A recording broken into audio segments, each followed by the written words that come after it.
Amém. Nós vamos falar agora a respeito dos dons vocais, que são aquelas manifestações, podemos chamar de verbais, os dons que se manifestam de forma falada. Joel profetizou e disse: acontecerá que nos últimos dias derramarei do meu espírito sobre toda a carne. E Deus, por meio do profeta, diz: vossos filhos e vossas filhas profetizarão. E diz: vossos servos e servas profetizarão. Uma das evidências do enchimento do Espírito Santo desde o Velho Testamento é que a gente percebe que há uma relação entre ser cheio do Espírito e falar. No Velho Testamento nós não temos a manifestação do falar em línguas, mas as pessoas profetizavam, né? O Novo Testamento diz: enchei-vos do Espírito falando entre vós, salmos, hinos, cânticos espirituais. Eu creio que uma das características de ser cheio do Espírito é falar. A Bíblia nos mostra a evidência física inicial do batismo no Espírito Santo como sendo o falar em outras línguas. Alguns sinais nas experiências que eles tiveram que não se repetem em outras experiências. Em Atos 2, no dia de Pentecoste, a Bíblia diz: houve um ruído como que de vento, houve línguas como que de fogo, mas também diz que eles falavam em outras línguas conforme o Espírito Santo concedia que falasse. Em Atos 10, na casa de Cornélio, a Bíblia diz: caiu sobre eles o Espírito Santo e passaram tanto a falar em línguas como a magnificar a Deus. Eles não tiveram ruído como que de vento, não tiveram línguas de fogo, tiveram algo novo que ninguém teve ainda antes, que era magnificar, louvar a Deus, mas o sinal do falar em línguas permanece. Em Atos 19, quando Paulo chega em Éfeso, a Bíblia diz que um grupo de pessoas foi batizado nas águas e também no Espírito Santo. A Bíblia diz que eles tanto falavam em línguas como profetizavam. O texto não diz que houve ruído de vento, nem língua como que de fogo, não diz que magnificavam a Deus, e agora introduz algo novo: profetizavam.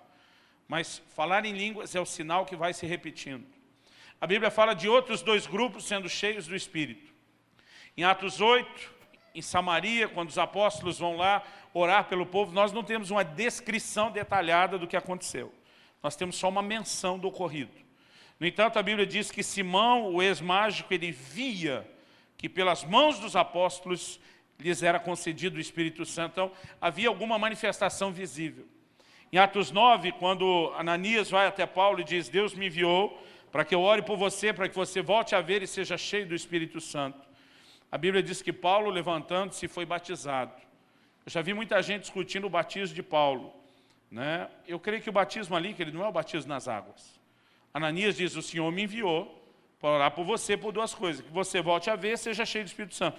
Ele voltou a ver, e a Bíblia diz: levantando, foi batizado, né? O propósito era o enchimento do Espírito. Apesar de aqui a gente ter uma menção e não uma descrição em detalhes, todo mundo sabe que Paulo falou em línguas, porque ele escreve aos Coríntios e diz: eu falo mais em línguas do que todos vós. Eu creio, querido, que a oração em línguas é uma ferramenta poderosa. Nós falamos ontem sobre a importância de buscar os dons, mas a pergunta é: como é que se busca os dons? Essa busca não é uma busca física, geográfica, não é uma caça ao tesouro, tipo, onde será que o dom está escondido? Essa busca é uma busca espiritual. Como é que se busca os dons? Eu creio que, em primeiro lugar, querido, nós temos que desejar os dons. Paulo diz em 1 Coríntios 14, 12, visto que desejais dons espirituais, procurai progredir neles. Tudo precisa começar com o desejo. Eu nunca vi alguém sendo usado por Deus que diga: não, eu não queria ser usado. Alguns de nós que não queríamos o ministério no formato em que ele veio se manifestar depois, que a gente deduziu que era algo diferente. Mas a Bíblia diz que Deus opera em nós o querer e o realizar segundo a sua boa vontade. Então, antes de nos levar a realizar algo, Deus primeiramente trabalha em nós o querer. Amém? E a gente, em primeiro lugar, tem que desejar dons. Se a pessoa não deseja, não adianta esperar que vai acontecer. Agora, quando a Bíblia fala de buscar, é mais do que desejar. O desejo tem que nos mover a ir atrás. E como é que se busca? Em 1 Coríntios 14, 12, ele fala de desejar os dons. No versículo seguinte, o 13, ele diz assim: aquele que fala em línguas, ore para que também possa interpretar. Ou seja, você tem línguas, não tem interpretação. Você quer isso? Ore por isso. Essa busca, querido, ela se dá através da oração. Tanto uma oração específica, como por um dom específico, como a própria vida de oração. No livro de Atos você vai ver muita experiência com Deus. A maior parte das experiências, querido, elas são apresentadas num contexto de um ambiente de oração. Atos 2, dia de Pentecostes, quando o Espírito Santo caiu sobre eles, o que eles estavam fazendo? Atos 1,14 diz, perseveravam unânimes em oração. Atos 3, quando um paralítico é curado e levantado à porta do templo, a Bíblia diz que Pedro e João iam como de costume à hora da oração. Estavam indo para orar, eles não estavam indo para ver milagre. Atos 4 diz que tremeu o lugar onde estavam reunidos, todos foram cheios do Espírito Santo. O que é que eles estavam fazendo lá? Orando. Quando o anjo de Deus aparece a Cornélio, o que Cornélio estava fazendo? Orando. Quando Pedro tem uma visão no telhado da casa onde ele está hospedado, o que ele estava fazendo? Orando. Quando Ananias tem uma visão do Senhor Jesus, estava orando, e o Senhor diz, Paulo está 3 dias trancado em oração e viu um homem chamado Ananias entrar. Você vê Jesus aparecer para Paulo no templo. O que ele estava fazendo no templo? Piquenique? Não, estava orando. A maior parte, querido, das experiências acontece no ambiente de oração. Eu contei quando meu irmão viu um anjo atrás do meu pai. O que meu pai estava fazendo? Orando. Nós, como igreja, querido, oramos pouco, não só especificamente por dons, mas nossa vida de oração é fraca. E muitas vezes o sobrenatural não chega a ser ativado, porque a gente se envolve pouco. Mas além da oração, da vida de oração, da oração específica, né, pelos dons, eu creio que nós precisamos aprender a importância da oração no Espírito Santo, da oração em outras línguas. Eu lamento não ter conseguido trazer, né, esse meu livro, o Falar em Línguas, a linguagem sobrenatural de oração, porque a gente ensina muito sobre vida no Espírito ali. O Espírito Santo, que ele não deu uma linguagem de oração para mim e para você, só para que a gente tivesse uma espécie de diploma. Recebi o que eu preciso. A oração em línguas é uma ferramenta de edificação. Paulo diz, o que fala em línguas edifica-se a si mesmo. Ele diz, eu dou graças a Deus porque eu falo mais em línguas do que todos vós. Ou seja, Paulo estava dizendo, eu uso esse negócio muito mais do que vocês, e eu sou grato a Deus de usar o que me foi dado. Eu acredito que a oração em línguas, ela de fato vai fazer toda a diferença na vida de quem quer entrar no sobrenatural. Oração em línguas não é para quando você está num culto, sente um arrepio, aleluia, fala as 3 palavrinhas. Oração em línguas, querido, é algo que a gente deve usar de forma contínua, regular, diariamente. E quanto mais eu e você oramos em outras línguas, mais nós nos entregamos ao processo de edificação do Espírito Santo, ao lugar onde Ele quer nos levar. Eu percebo que faz na minha vida, onde eu tenho orado mais em línguas, eu vejo manifestações mais intensas do que quando eu tenho orado menos em línguas. Não quer dizer, querido, que a quantidade que você ora em línguas é o regulador de dom. Mas muitas vezes a sua entrega, a sua capacidade de entrar a um lugar de rendição maior do Espírito Santo está ligado a isso. Eu quero deixar você o encorajamento, né, de entender essa prática da oração em línguas como uma ferramenta de edificação. Mas voltando nos dons vocais, eu quero que a gente possa falar primeiro da profecia, e depois nós vamos falar de línguas com interpretação, do dom de variedade de línguas, seguido de interpretação. Dom de profecia, querido, é uma fala sobrenatural numa língua conhecida. Uma das melhores definições de profecia é falar por outro. Paulo escreve em 1 Coríntios 12, né, ali no versículo 3, se você puder, olhe comigo, e diz assim, ninguém que fala pelo Espírito de Deus. Ou seja, a definição dele de profetizar é falar pelo Espírito de Deus. 1 Coríntios 12, eu quero ler o 2 e o 3. Sabeis que outrora, quando erais gentios, deixáveis conduzir-vos aos ídolos mudos, segundo erais guiados. Por isso vos faço compreender que ninguém que fala pelo Espírito de Deus afirma anátema Jesus. Por outro lado, ninguém pode dizer Senhor Jesus, senão pelo Espírito Santo. Primeiro, Paulo diz assim, quando vocês eram gentios, antes da conversão, antes de ser o Israel de Deus, vocês se deixavam levar aos ídolos mudos. Mas quais são as características dos ídolos? Eles não são só mudos.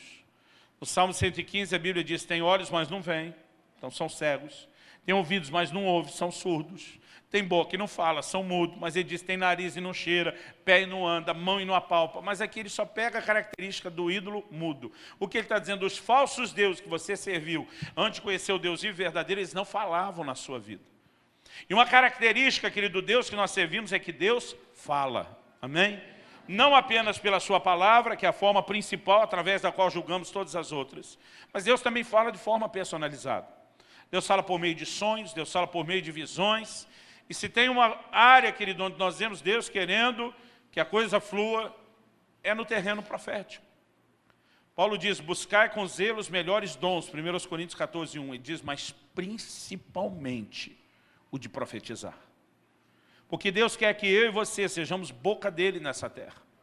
Deus quer falar através de nós. E aí que ele entra no versículo 3. Ninguém que fala pelo Espírito de Deus, porque aqueles irmãos estavam tendo problema. E acho que perguntaram para Paulo, quando é que é Deus? Paulo diz, ninguém que fala pelo Espírito de Deus vai dizer anátema a Jesus. A palavra anátema, querido, significa abominável, maldito.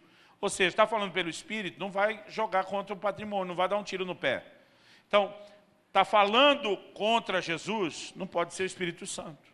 Ele diz, por outro lado, ninguém pode afirmar Senhor Jesus, a não ser pelo Espírito Santo. Então, aqui ele estabelece os limites extremos. Se está nesse nível, não pode ser Deus. Se está nesse, forçosamente tem que ser. No entanto, querido, nós aprendemos algo aqui, que o propósito dos dons é promover o senhorio de Jesus. Eu me lembro no início, quando eu comecei a mover no sobrenatural, minha oração era, Deus, tua palavra diz, não é recomendado aquele que, né, não é aprovado aquele que se recomenda a si mesmo, mas aquele a quem o Senhor recomenda. Então eu ficava orando, manifeste teus sinais, para que todo mundo saiba que eu sou homem de Deus. Um dia eu estava orando, o Espírito Santo disse, para quê que é mesmo que você quer os sinais? É para que minha obra seja feita, é para que meu nome seja exaltado, é só para os outros saberem que você é homem de Deus.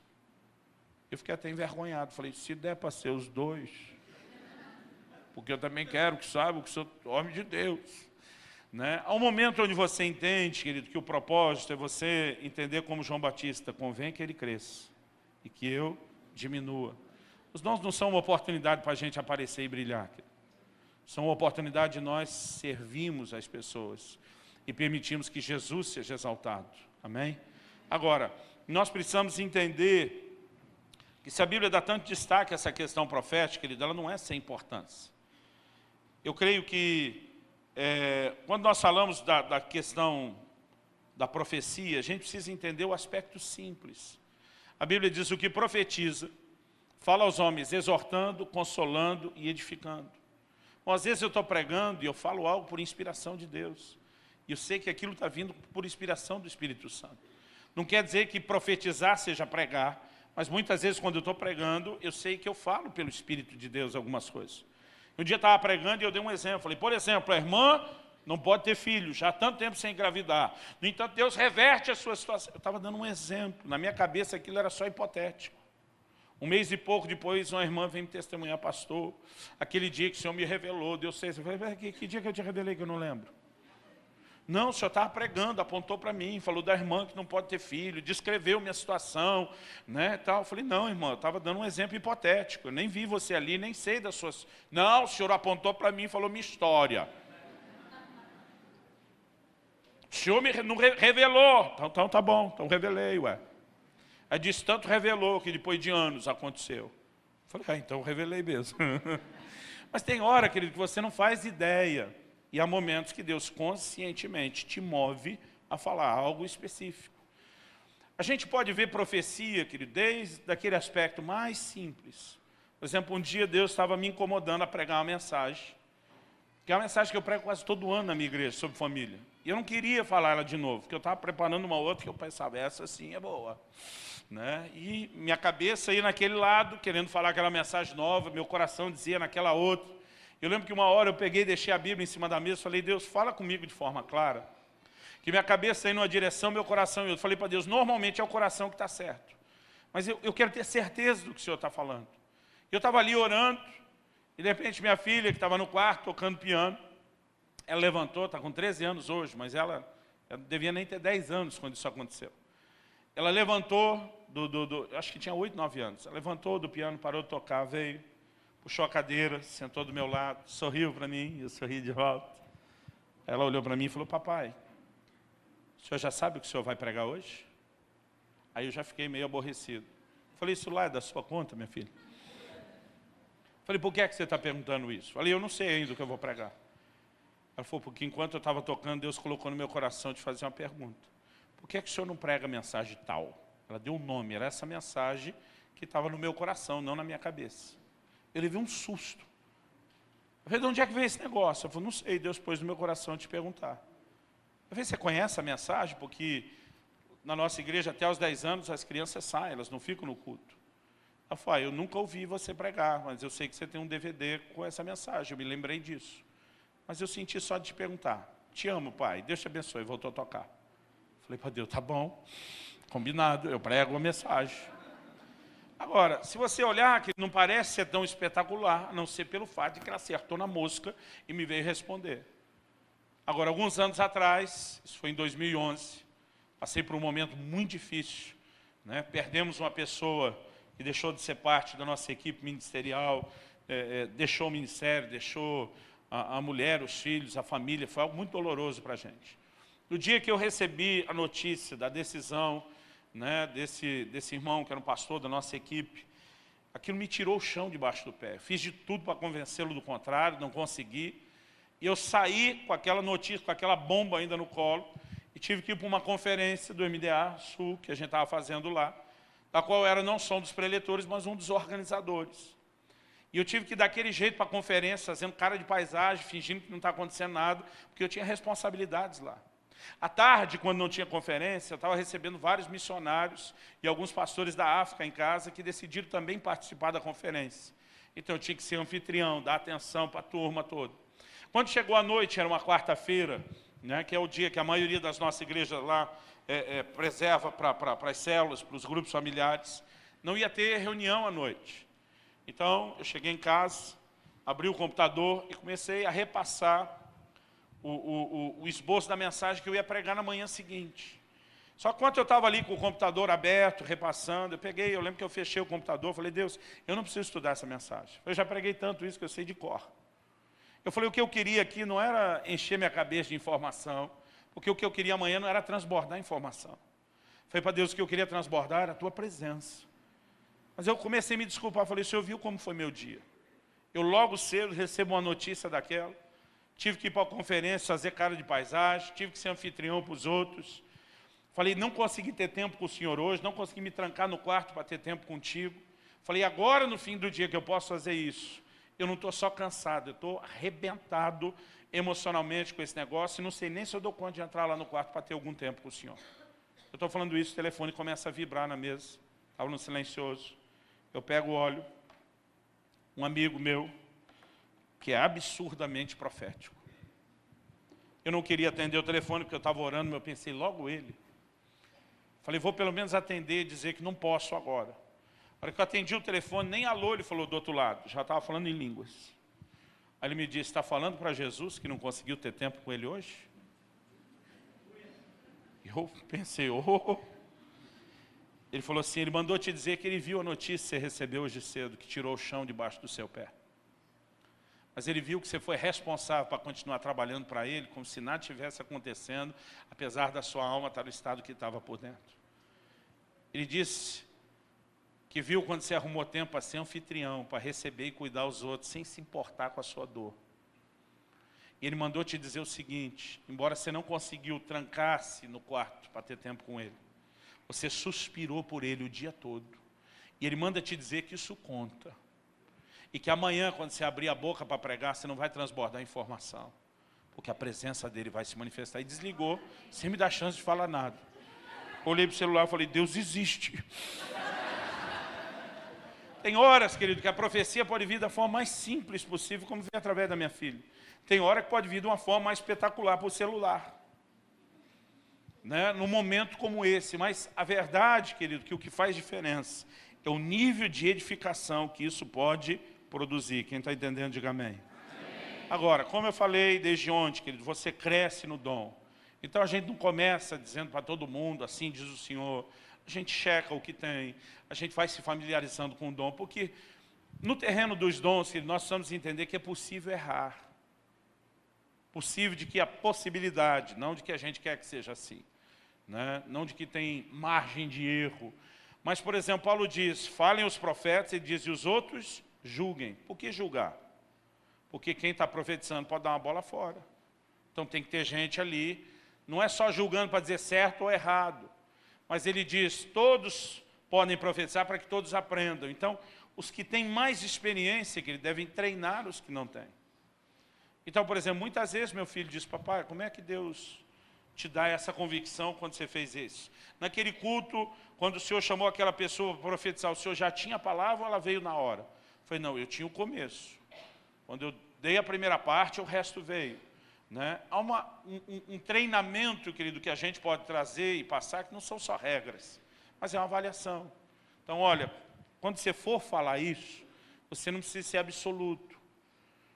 Eu muitas vezes digo para meus pastores, se você não tem certeza, porque o testemunho interior às vezes não é absoluto, né, meio subjetivo, eu falei para eles, se você não tem certeza, diz, é como se, a Bíblia diz, houve um ruído como que de vento, não diz que foi de vento. Houve línguas como que de fogo, não diz que foi de fogo, está faltando a capacidade de explicar algo. Então eu falei, você pode usar esse linguajar, que não é para ser evasivo, mas é tentar não determinar aquilo que nem você ainda sabe. Então, há alguns cuidados, querido, que nós podemos e precisamos ter. Então, eu creio que a profecia, querido, ela precisa ser submetida a julgamento, porque a questão não é só se eu tenho a palavra certa. Eu já vi gente ter a revelação certa e fazer a aplicação errada. Ou seja, ele tem de fato uma palavra de Deus, mas na hora de aplicar, ele foi para o lado errado. Então, a gente tem que ter o cuidado. Eu estava num culto uma vez e o Senhor falou comigo, vou recolher alguém da congregação. Eu levei um susto. Isso foi numa quinta-noite. Chamei os pastores e falei, alguém vai morrer. Eles falaram, por quê? Eu falei, Deus me disse, vai recolher alguém da congregação. Aí um falou, será que não é para orar contra? Eu falei, pode tentar orar à vontade. O que veio no meu espírito está determinado, vai acontecer. Aí passou a quinta, sexta, sábado, estava no culto domingo adorando, eu ouvi de novo aquela voz, agora mais forte. Eu falei, olha, com a força que eu ouvi hoje, eu acho que não passa dessa noite. Aí de novo, aquele irmão, não é para orar contra. Eu falei, irmão, você pode tentar, eu duvido. Alguém vai embora hoje. Eu falei, imaginando que Deus não vai levar ninguém como Elias num redemoinho, alguém deve morrer. Aí falei para o nosso pastor principal, posso falar isso no microfone? Eu lembro que ele olhou para mim e falou, você está louco? Aí eu que reagi indignado, falei, você não crê que Deus está falando comigo? Ele falou, justamente porque eu creio, eu não vou deixar você falar. Falei para ele, aí não estou entendendo, você crê e não posso falar? Ele falou para mim, você sabe quem vai morrer? Falei, não. Ele falou, você vai falar para mais de 1000 pessoas que alguém vai morrer sem dizer quem é, deixar todo mundo em pânico? Eu pensei, por um lado pode ter esse terror em massa. Falei, por outro pode ser um avivamento, vai ser um tal de nego reconciliando com a sogra, entregando dízimo atrasado, vai ser um mover, vai ser avivamento. Eu lembro que ele falou, eu não quero avivamento a esse preço. Aí eu lembro que eu dizia para ele, eu dizia, Marrelo, se falar depois, ninguém acredita, isso aí que nem no fim do jogo, o torcedor levanta a placa, eu já sabia, mas se o time não ganha, ele sai com ela enrolada. Aí eu falei, não adianta falar depois ninguém acredita, você tem que saber que tem um homem de Deus nessa casa. E a gente tem que falar antes. Ele falou, você tem testemunhas. Ele não me deixou falar, eu dou graças a Deus que não me deixou falar. Aquela noite um rapaz, 35 anos de idade, graças a Deus era solteiro, não casado. Né? Ele veio a falecer numa condição que a gente entendeu porque Deus falou aquilo. E na hora de conversar com a família, eu lembro que todo o presbitério foi comigo. E eles disseram, quinta noite, domingo, né, à noite, o pastor Luciano nos comunicou essa palavra de Deus assim, assado. No desdobrar da circunstância, a gente entendeu a importância de ter ouvido. A família foi consolada com aquilo e a gente não precisou aterrorizar ninguém. Então não adianta só ter a revelação certa, querido. Da maneira como nós vamos administrar aquilo, ela também requer cuidado. Algo que eu tenho aprendido é que a gente tem que saber ser ético.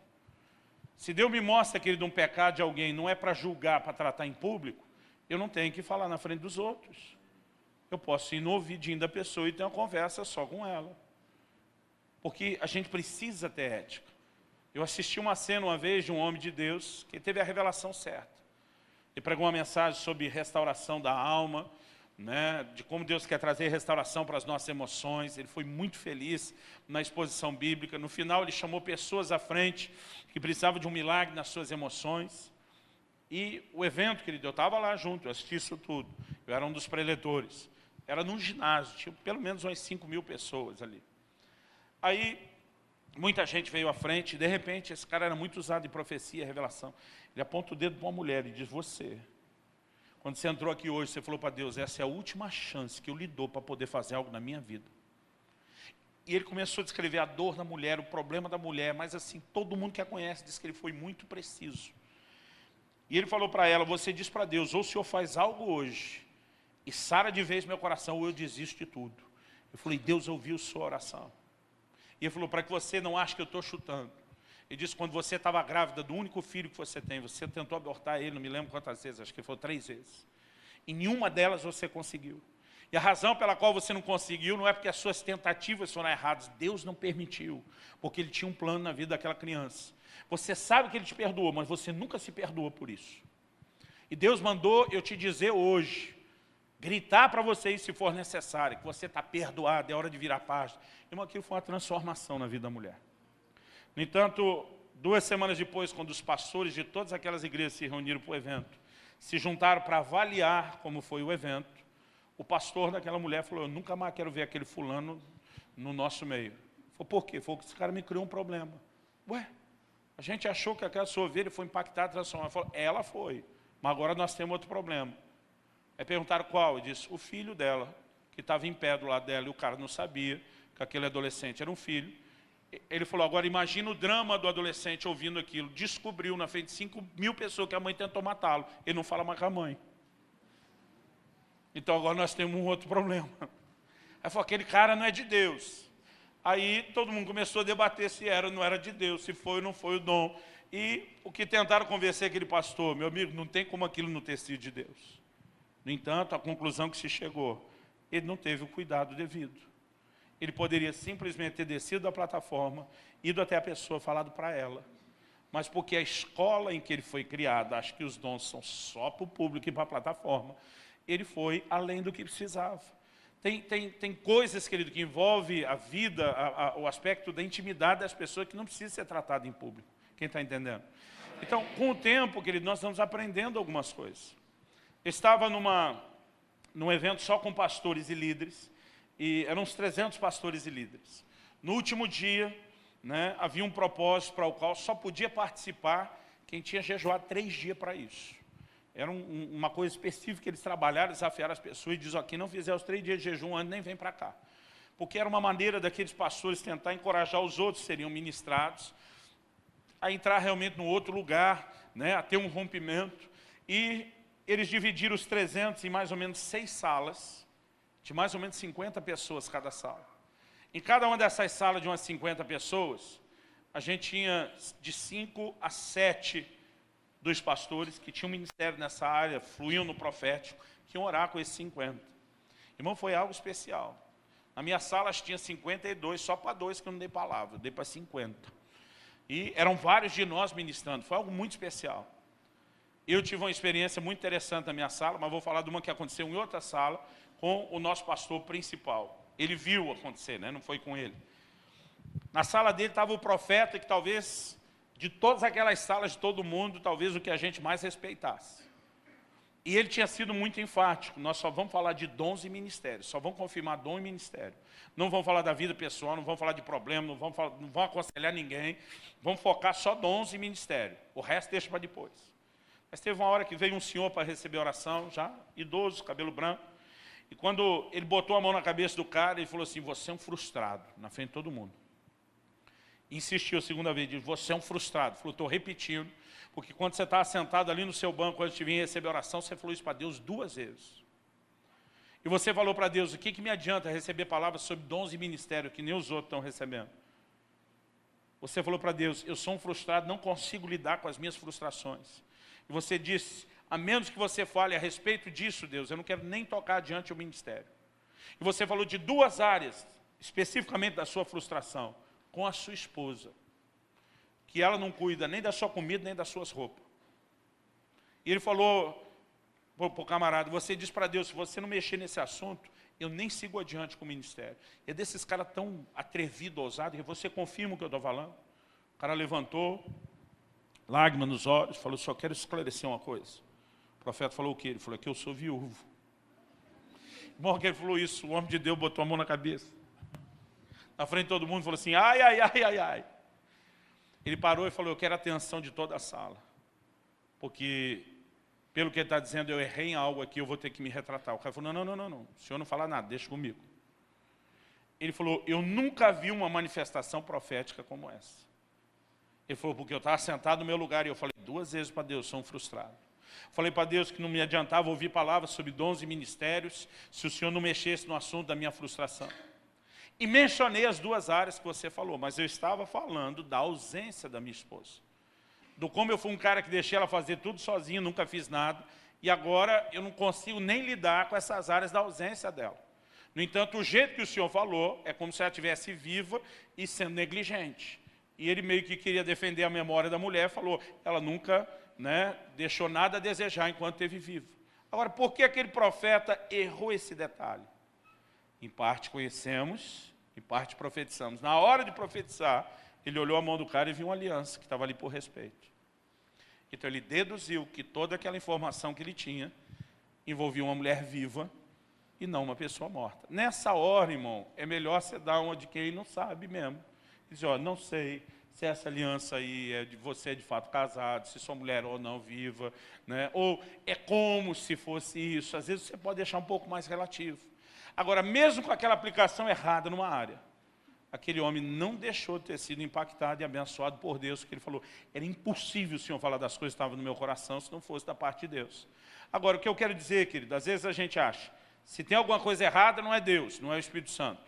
Se é o Espírito Santo, só está tudo certo. Se fosse assim, a Bíblia não mandava julgar, porque em parte conhecemos, em parte profetizamos. Eu, na minha outra sala, enquanto isso acontecia do lado de lá, fui profetizar para um senhor. Botei a mão na cabeça dele, a hora que ele ajoelhou para receber oração. E a hora que eu botei a mão na cabeça dele, eu tive uma visão, um vislumbre, foi rápido. Eu vi a segunda parte de uma escada. Normalmente as escadas têm um lance que vai, né? O outro que volta para o outro lado. Eu vi o segundo lance de escadas de um sobrado. Eu vi nesse segundo lance um rapaz de uns 18 a 20 anos, não dá para saber a idade, mas pelo porte dele, não era criança e nem tão velho. Eu vi ele subindo bravo, tipo quando você vê alguém bravo que vai bater no pé. Eu vi ele terminando de subir aquela escada bravo, bater no pé. Ele entra por uma porta que era quase na frente da escada, um pouquinho para o lado. E bate aquela porta, fecha ela com força. Foi a cena que eu vi.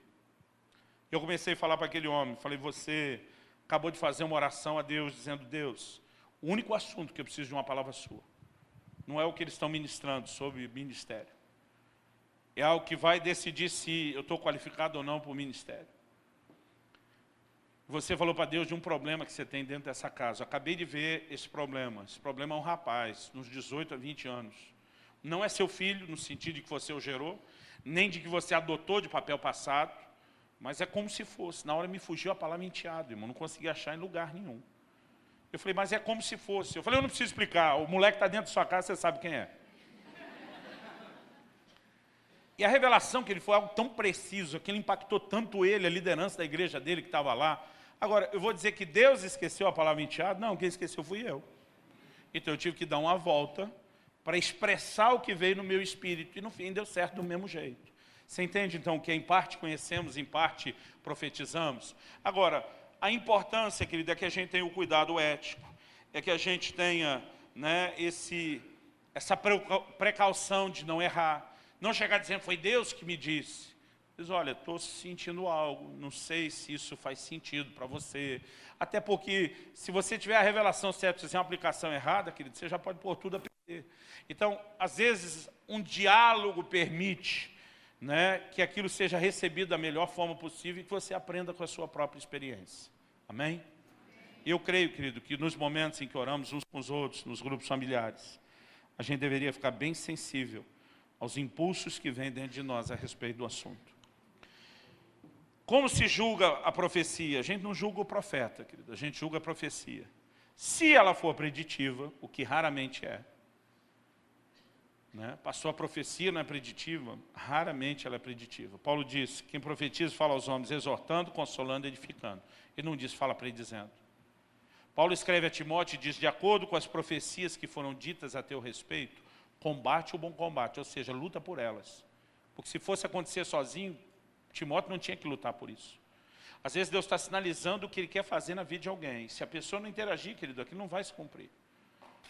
Agora, eu já dei palavra profética. Em tanto tempo vai acontecer isso. Isso é preditivo.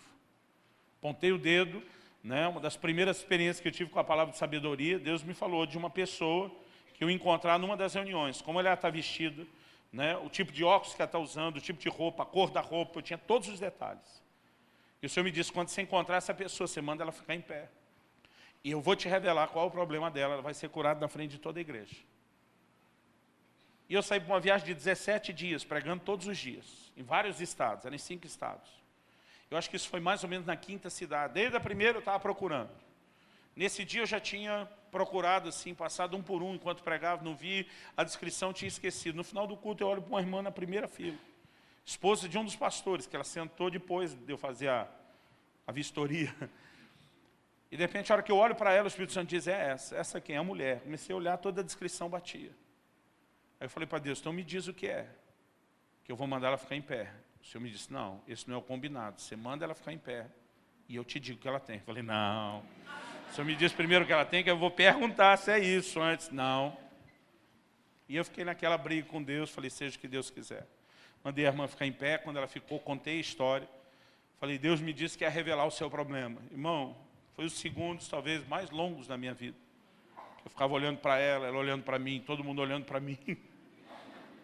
E de repente me veio a palavra de conhecimento.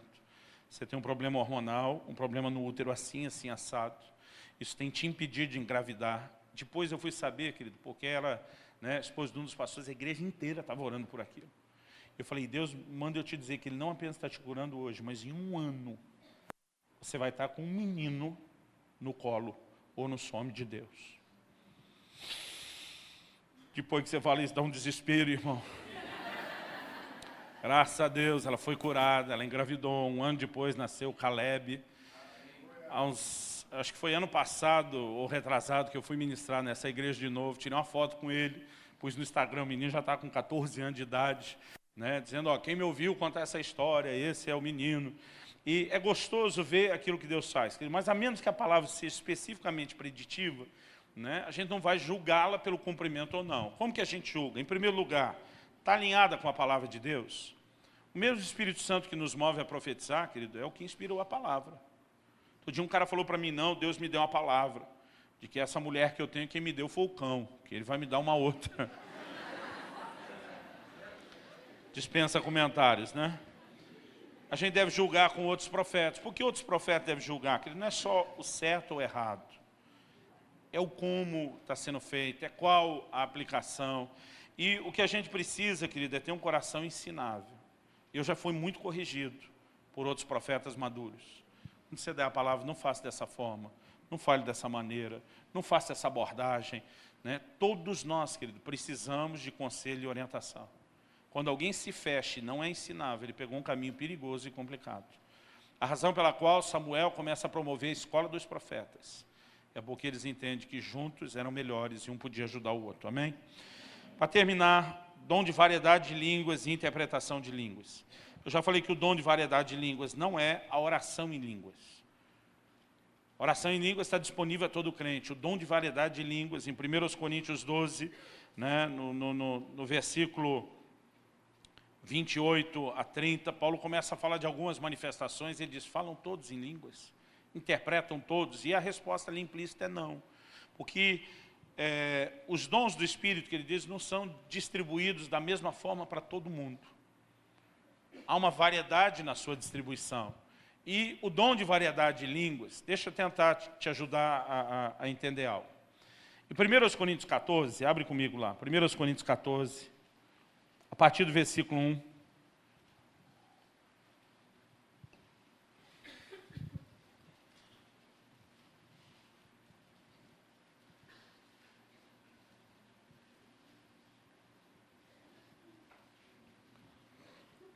Paulo diz assim, segui o amor e procurai com zelo os dons espirituais, mas principalmente que profetizeis.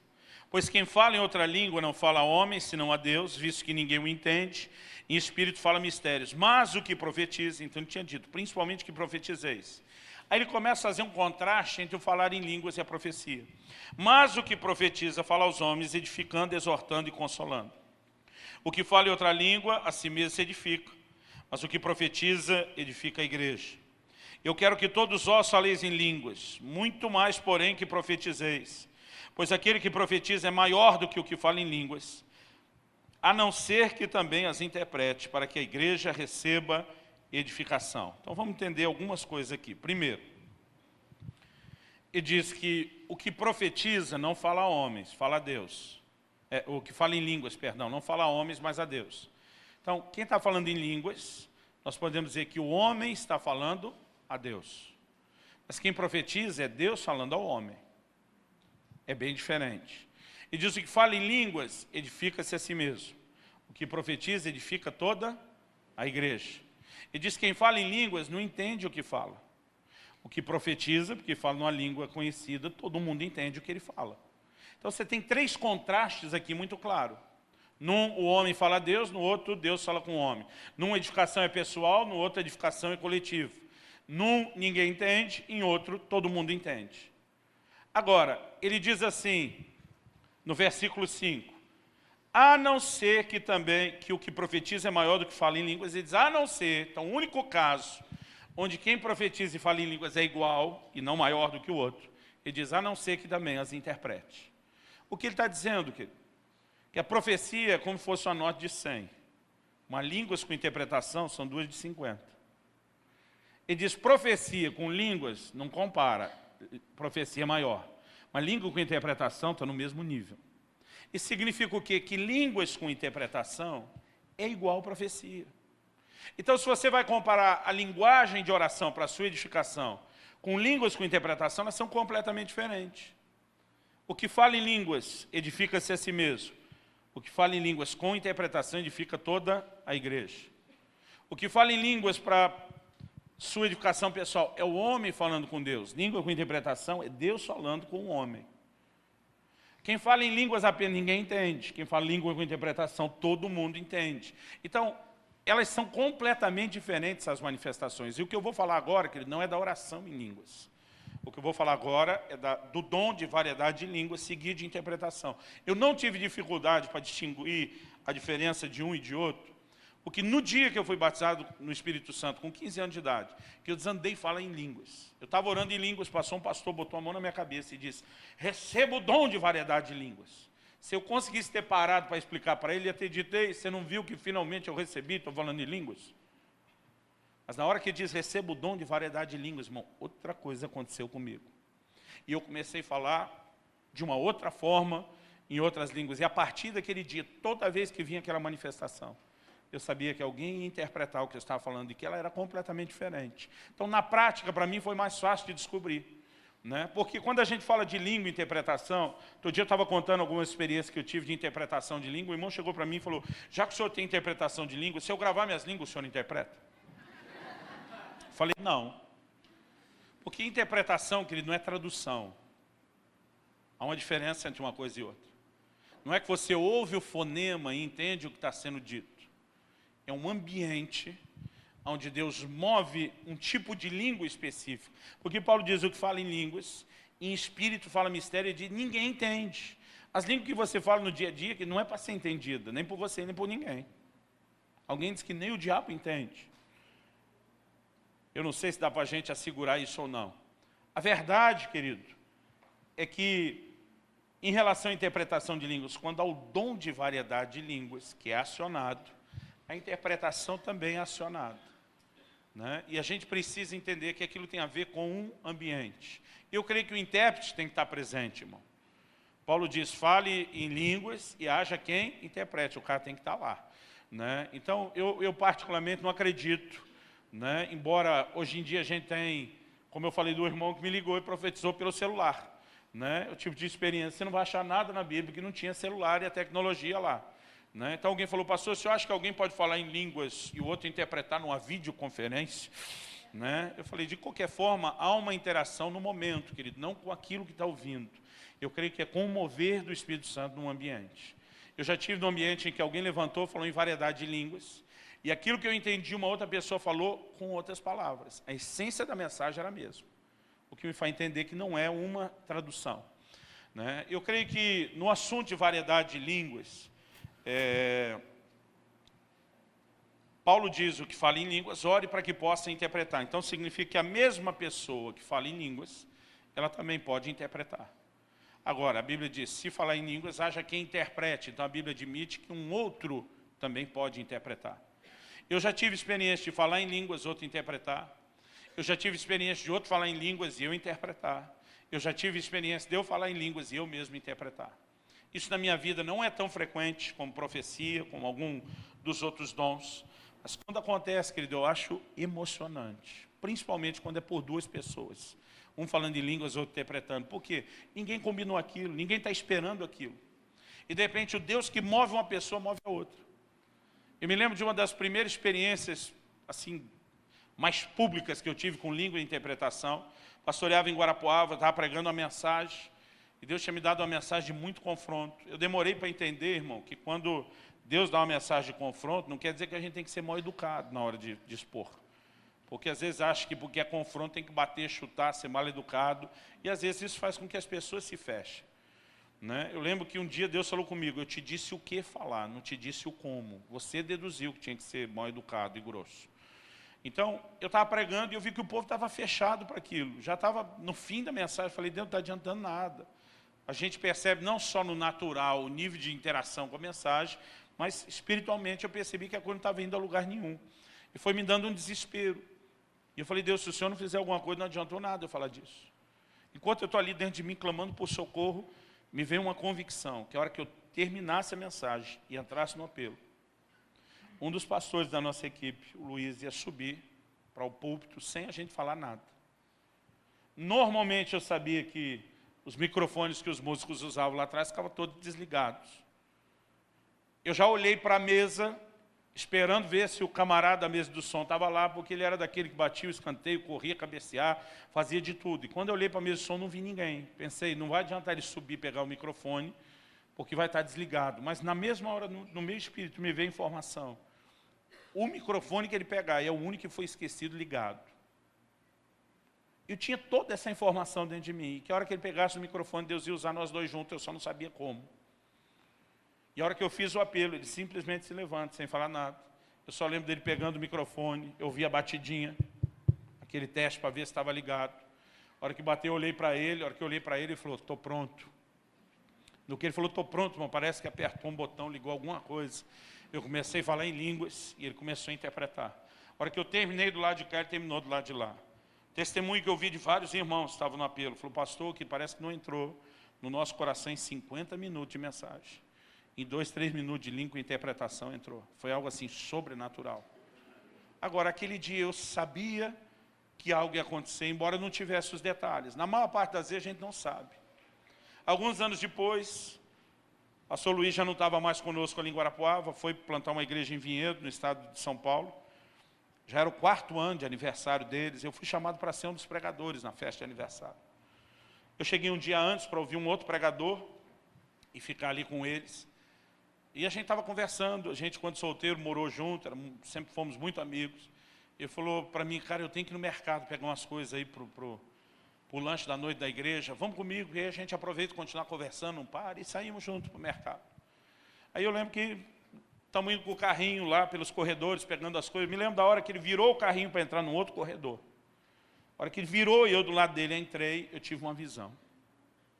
Eu me vi no final do culto, vi a igreja dele cheia como nunca tinha visto. Eu vi, isso era sexta-feira, eu vi o final do culto do sábado. Eu terminando de pregar, eu fazendo o apelo, e no momento em que eu fazia o apelo, eu começava a falar em línguas e ele interpretar. E na hora eu fiquei sem saber o que fazer com aquilo. Eu falei, será que eu estou lembrando da experiência que a gente teve um dia? O que é isso que eu vi? Eu não tive coragem de falar nada. Não foi aquele corredor todo, ninguém abria a boca, nem eu nem ele. Eu percebi que ele também estava em silêncio. De repente ele falou para mim, gordinho, tive uma visão. Falei para ele, eu também tive uma. Ele falou, o que você viu? Eu falei, fala você primeiro. Não, fala você. Aí ele falou para mim, eu vi o final do culto de amanhã. Eu falei, eu também. Ele falou, agora é a sua vez. Eu falei, o que eu vi foi quando eu estava terminando de pregar, eu fiz o apelo. Ele falou, eu também. A gente foi soltando informação, nós descobrimos que nós tivemos juntos exatamente a mesma visão. E eu fiquei impressionado porque isso nunca aconteceu, nem antes, também não aconteceu depois. Acredite ou não, querido, a gente naquele embalo, na correria, porque era de um dia para o outro, eu me esqueci completamente. Mas a hora que eu estou terminando de pregar no sábado, eu lembro que eu faço um movimento, eu olho para a igreja. O jeito que eu olhei era exatamente a visão que eu tinha tido. Eu me lembrei né, daquela quantidade de gente que nunca teve antes. Eu me lembrei de tudo. E já era a hora que eu estava indo para fazer o apelo. Só que na hora que eu fiz o apelo, começo a procurar ele. Eu não vejo ele no lugar que ele estava sentado. Me deu até agonia. Eu falei, se isso é de Deus, cadê o abençoado? Aí ele me chama atrás, eu olho, vejo que ele já está em cima com o microfone na mão. Que nem aquele dia em Guarapuava, ele disse, estou pronto. Porque ele falou, estou pronto, irmão. Parece que apertou o mesmo botão. Eu comecei a falar em línguas, ele começou a interpretar. Foi algo muito especial. Eu não vejo essa manifestação acontecendo toda hora, né, com a mesma frequência, como alguns outros dons, mas quando acontece é importante. Vamos resumir aqui, para concluir. O dom de variedade de línguas é uma fala sobrenatural em língua desconhecida. Irmão, não é habilidade linguística. Outro dia eu vi um tradicional tentando explicar. Quando Paulo disse que falava em línguas, é porque ele falava em hebraico, aramaico, grego. Eu falei, meu amigo, Paulo diz o que fala em língua, ore para que possa interpretar. Se isso é uma habilidade natural, você precisa orar para interpretar? Você simplesmente interpreta o que você sabe, mas você diz, ore para que possa, é porque não dá para interpretar sem oração. E se interpreta com oração, tem nada a ver com habilidade linguística. Paulo diz, ainda que eu fale a língua dos homens e dos anjos, pode até ser, querido, que a gente seja movido a falar numa linguagem terrena, mas a gente pode também estar falando numa linguagem celestial. Então, eu creio que em relação à interpretação de línguas, depende, isso é profundo, irmão, presta atenção, depende das línguas para operar. Se não tiver línguas, não tem interpretação de línguas, tá bom? Só tem interpretação de línguas se tiver o falar em línguas. Ela dá o significado, não a tradução de uma mensagem. É equivalente à profecia, né? Falamos de ter o intérprete presente e tudo sobre os dons. A Bíblia diz que deve ser feito com ordem e com decência. A ordem e decência, querido, porque Paulo diz, Deus não é Deus de confusão. Significa que quem faz confusão é a gente. Então, a gente precisa aprender que tanto quem conduz o culto deve administrar. Na minha igreja eu digo que você tem uma palavra profética, fala com a gente, com os pastores. Porque nós vamos julgar a sua palavra profética. Às vezes, se a gente julgar antes de você falar, é melhor, porque você nem fala. E se a gente for julgar depois, você der uma bola fora, vai passar mais vergonha. No entanto, a gente não quer que você desanime, né? Então, precisa haver ordem, precisa haver padrões. Paulo diz, enquanto um está falando, o outro está ali sentado, baixa a orelha. Agora, quando Deus trouxer a revelação para o outro, então é hora de um saber, é a hora de passar para o outro. Ele diz, fala em 2, no máximo 3, mas um de cada vez. Os outros só julguem. Paulo está dizendo, não dá para todo profeta falar em toda reunião. Porque senão, né, não se faz outra coisa. Então, há necessidade de que haja ordem. Agora, eu vou repetir, querido, como é que a gente cresce nos dons? Praticando, exercitando. Quanto mais você exercita aquilo que você tem, a impressão que você tem, né, eu acredito que mais fortemente você vai se aperfeiçoando no dom. Amém? Nós vamos orar por transferência, e eu só quero dar algumas instruções. Irmãos, eu não senti durante a tarde, a princípio eu achei que eu estava preocupado só com o tempo, não tive uma direção específica de gastar tempo orando com os enfermos, ou dando aula prática. Eu estava até dentro do meu coração, na hora que voltei do intervalo, dizendo, Deus, não podemos ficar sem aula prática, né? E o Senhor falou comigo, por que a aula prática tem que ser só a cura? Por que você não dá a parte prática da profecia? Por que você não dá a parte prática da revelação? Né? E eu senti Deus dizendo, tem hora que você gosta de brincar, de se divertir. E é bom, irmão, quando a unção de cura flui. Mas eu entendi que não era o propósito. No entanto, eu sinto que é uma unção de cura sobre nós. Então, talvez mesmo se eu não mencionar o seu problema, não der uma palavra para você, não te chamar para impor as mãos, eu creio que nós vamos ter gente sendo curada essa noite. E eu quero que você libere a fé do seu coração. Os melhores milagres que eu vejo, querido, não é gente que eu toquei e chamei. É gente que sozinho, naquele ambiente, compartilha o que foi que aconteceu. Smith Wigglesworth dizia que a fé faz com que Deus passe por cima de 1 milhão de pessoas e te ache onde você está. A Bíblia diz que onde estão 2 ou 3 reunidos no nome dele, o Senhor Jesus está presente. No livro de Apocalipse, ele se apresenta como aquele que passeia, que anda, que caminha no meio das igrejas. Eu tenho certeza que ele está no nosso meio hoje. E que você pode crer para isso. O que eu queria fazer, que não era um culto de cura, era uma aula demonstrativa, né? De alguma forma tentando apresentar o sobrenatural como algo simples. Mas eu creio que nós estamos num ambiente onde Deus ainda pode e vai nos surpreender. Deixa eu explicar o que nós vamos fazer. Em Romanos, no capítulo 1, abra lá comigo, no versículo 11.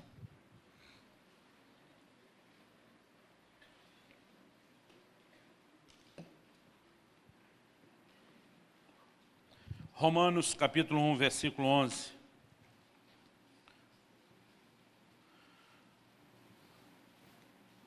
O apóstolo Paulo diz assim: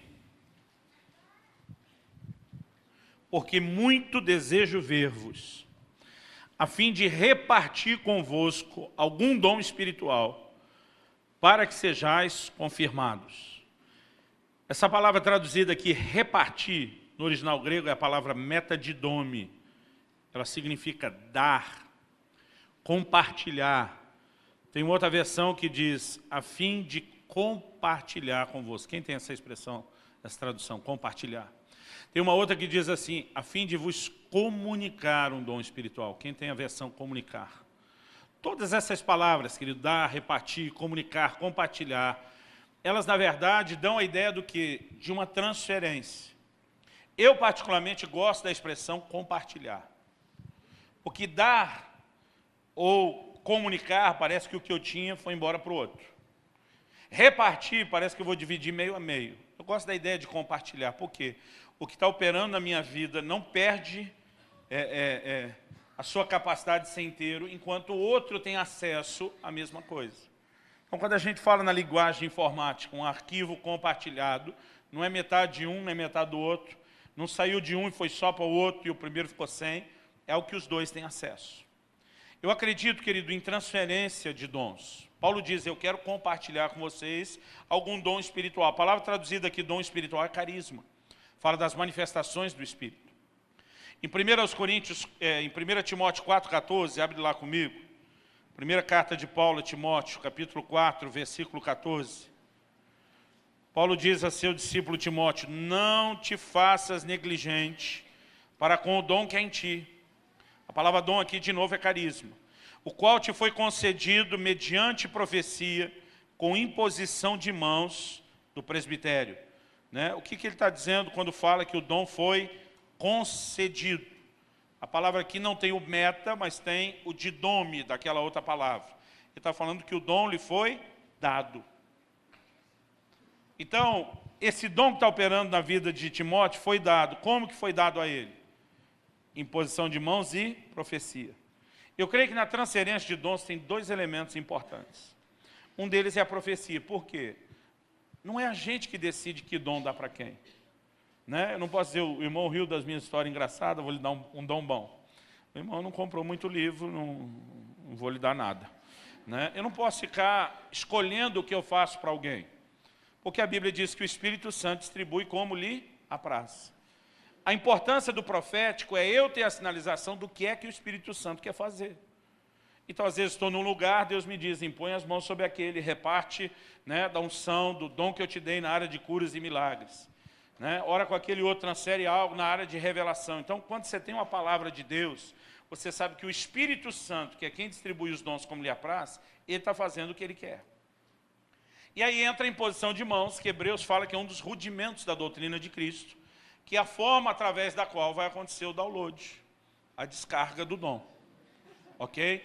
Então, o que nós vamos fazer, querido? Em fevereiro de 1993, alguns de vocês nem eram nascidos, quando pela primeira vez eu orei por transferência de dons, o Senhor me disse, eu vou te levar em auditórios, onde seria impossível, se você tivesse que depender de uma palavra profética, você orar por todas as pessoas.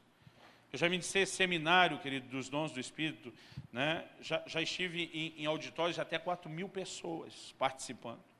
Como é que você bota a mão na cabeça e profetiza um por um? É impossível.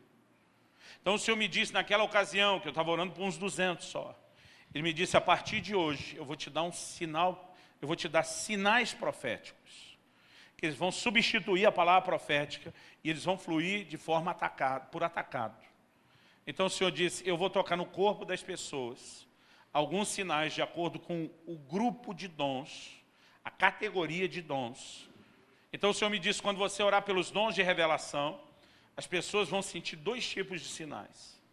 Ou vão sentir um sinal nos olhos, ou vão sentir um sinal no ventre. Tem homem que acha que ventre é coisa só de mulher. Que leu na Bíblia do ventre da mãe, então ele acha que ventre é só de mulher.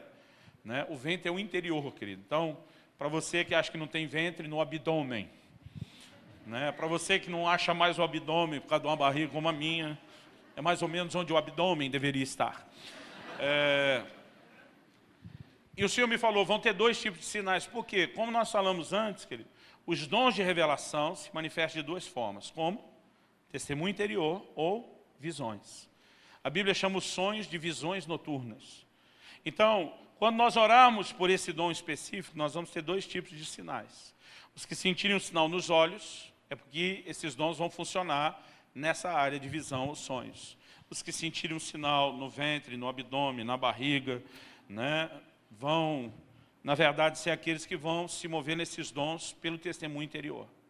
Quando nós oramos pelos dons de poder, né, lembrando então quais são os dons de revelação, palavra de sabedoria, palavra de conhecimento, discernimento de espíritos. Quando nós oramos pelos dons de poder, que são fé, operação de milagres, dons de cura, muitas pessoas, na verdade, provavelmente esse é o primeiro dom pelo qual eu vou orar.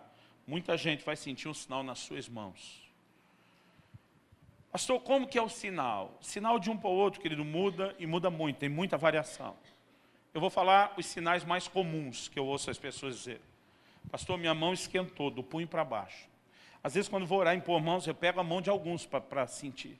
Tem mão, irmão, que está fervendo, tá quente. Tem mão que a temperatura muda ao contrário, fica gelada. Tem umas mãos que eu pego do punho para baixo, está gelado, parece sair da geladeira. Né? Tem gente que ele não tem a sensação de que mudou a temperatura. Tem gente que começa a dar choque, como se estivesse correndo eletricidade na mão. A mesma coisa, querido, vale para os olhos, né? Para o ventre. Os sinais acontecem nos lugares diferentes, de diferentes maneiras. Tem gente que sente, pastor, é como se estivesse vibrando, como se eu estivesse segurando a britadeira, mas eu olho, minha mão está parada, mas por dentro ela está vibrando. Tem uns que não vibra só por dentro, vibra por fora. Parece que perde o controle da mão. Se você estiver perto de um desses, cuida para não tomar um santo tapa, né? Aleluia! E os sinais, queridos, são variados. Eu não quero ficar tentando dizer tudo que pode ser o sinal. O que é importante você entender é alguma coisa que você não está sentindo antes da oração. Porque não adianta você falar, puxa, pastor, minha mão está dormente, mas você ficou sentado em cima dela o tempo todo. Aí é fraude, é fake, tá certo? Não está valendo.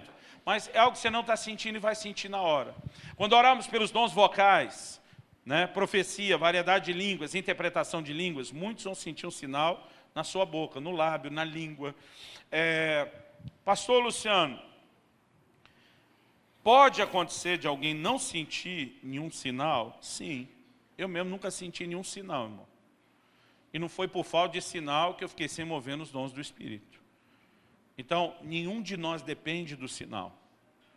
O sinal normalmente é uma confirmação, é um encorajamento maior, é uma sinalização mais específica.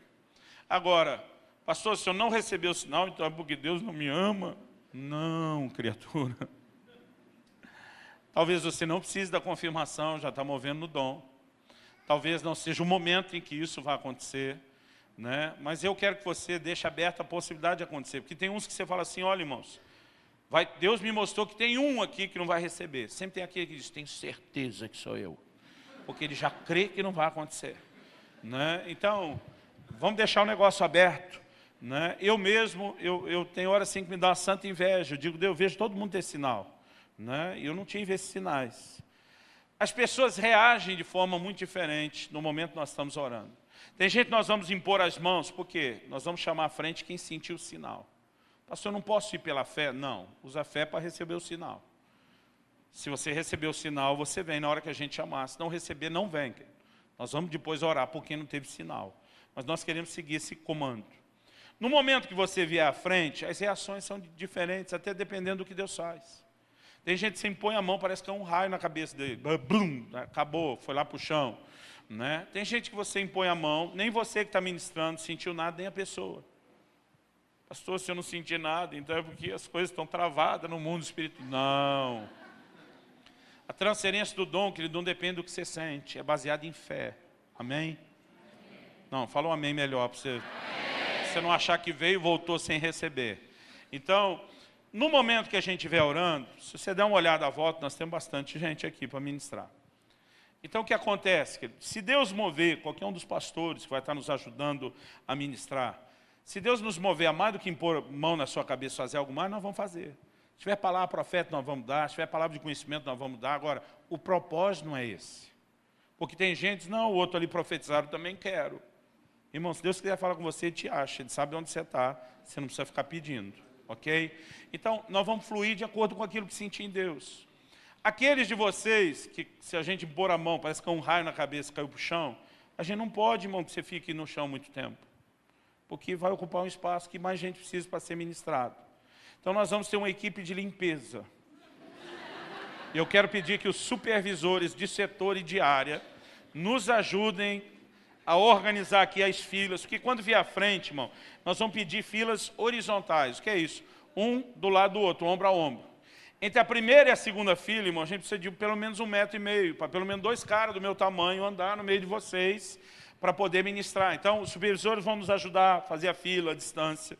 E também, entre eles, nós vamos ter uma equipe de limpeza. O que é a equipe de limpeza? O camarada caiu debaixo do poder de Deus. A gente quer que ele seja ministrado.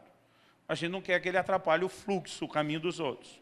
Então, um vai pegar nos 2 pés, outro vai pegar nas 2 mãos, vai balançar 1, 2, e no 3 nós vamos jogando, empilhando no canto. Tá certo? Aí você continua sendo ministrado lá na sua pilha, e a gente... Eu estou brincando, mas nós não vamos jogar, mas nós vamos... Também não vamos arrastar, mas nós vamos tirar do caminho. Ô pastor, eu estava lá recebendo de Deus, mexeram em mim. Pois é, irmão, você já está avisado antes. Nós vamos mexer em você, se você não sair daqui por bem, vai sair por mal. Aleluia. Agora, por que, querido? Nós não queremos parar de poder ministrar aos outros. Nós vamos ter que daqui a pouco, irmão, arrancar pelo menos talvez umas 10 fileiras de cadeira aqui. E você que achou, estou na cara do gol, dançou, vai lá para o fundo, né? Porque a gente vai precisar de espaço para poder orar, nós vamos precisar do trânsito livre. Você, pai, mãe, que está com criança pequena, segura perto de você. Não deixa andando por aí. Amém? Amém melhor? Ô pastor, eu recebi o toque, eu preciso ir lá na frente para alguém orar comigo. Então pede alguém específico que cuide, segura no colo até que eu volto. Sua vida pela dela, combinado, né? Não vamos ser, querido, ingênuo. E nem deixar, tem criança, tem pai que não fala. A criança vem junto, a mãe caiu, está chorando, gritando, o filho olha, está morrendo. Né? É falta de sabedoria, irmão. Eu já vi quanta criança apavorada, mãe, não morre não, não morre não. E umas mães assim, cheias de sabedoria, empurra a criança, dá licença que Deus está me ministrando. Então vamos fazer tudo direitinho, amém? Vocês estão prontos para receber de Deus?